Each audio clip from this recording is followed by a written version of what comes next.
Hi folks, welcome back once again. So the 300 is back with me once again.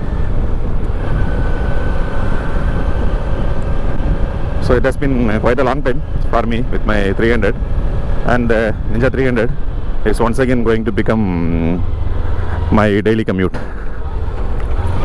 So I was using the Ninja 300 as my daily commuter almost 4 or 5 years back, and once the ZX came in, the usage of the 300 became so low, it was barely running. So due to my job profile, I have moved to Chennai, and it is time I take my Ninja 300 there with me, and I am going to use it as my daily commute once again.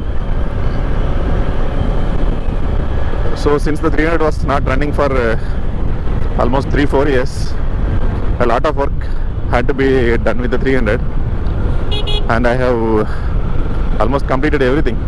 I have done a complete service of the 300. I have changed the tyres, and I have also replaced the brake pads of the 300 after quite a long time. So today I will let you all know what are the changes I have made with my 300 and how much it cost me to do so. Also see whether the 300 is economical to maintain in the long run.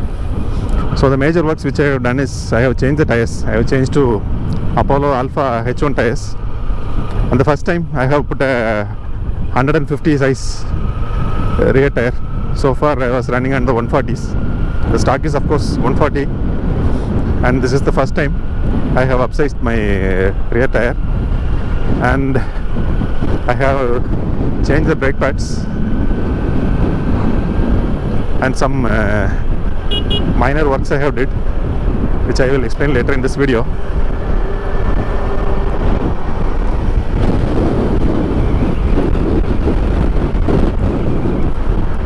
So one issue with changing the tires with the Ninja 300 is the neck of the motorcycle becomes very tight once you change it to a new tire, and it will take almost 1000 kilometers before the motorcycle comes back to normalcy. So while on curves, the neck of the motorcycle seems to get tighter, and taking a turn seems pretty risky from the rider's point of view. And also I have reverted back to my normal 300 rear view mirrors. I was sporting a ZX 10R rear view mirror so far, but I have come back to normal. I will discuss about that in a separate video. So after getting a new tires and getting serviced, the motorcycle feels as if this is the first time they are riding this motorcycle. The motorcycle feels pretty new, and if you look at my odometer, it is showing 75,800 plus kilometers.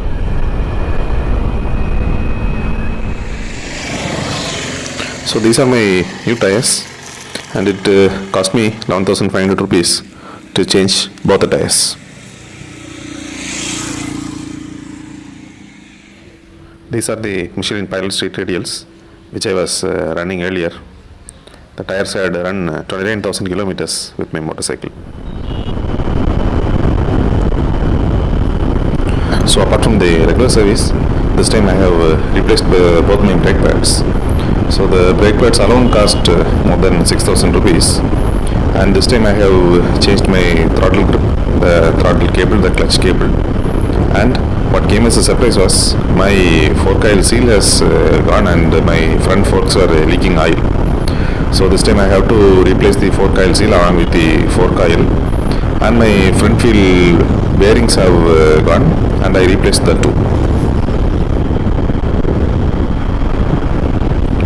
So this is how much it cost me to get my motorcycle back in condition.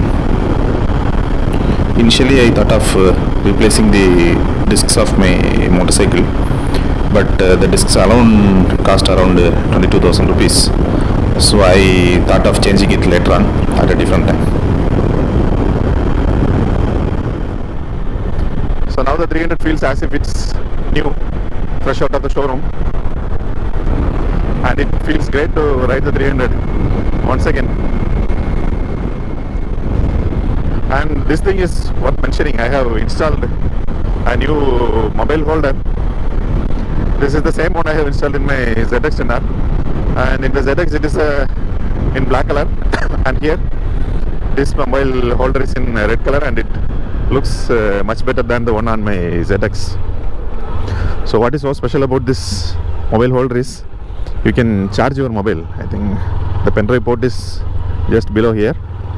You have to clamp your mobile, you have to connect your mobile charging pin, and there is a small switch given underneath this mobile holder. You can just switch it on and switch it off while on the ride if you want to charge your mobile. So my thoughts on the service cost of the Ninja 300. The parts are pretty costly, but again you don't have to do frequent replacement of the parts of the Ninja 300.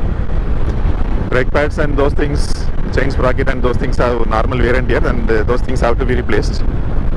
But again, you don't get any problem.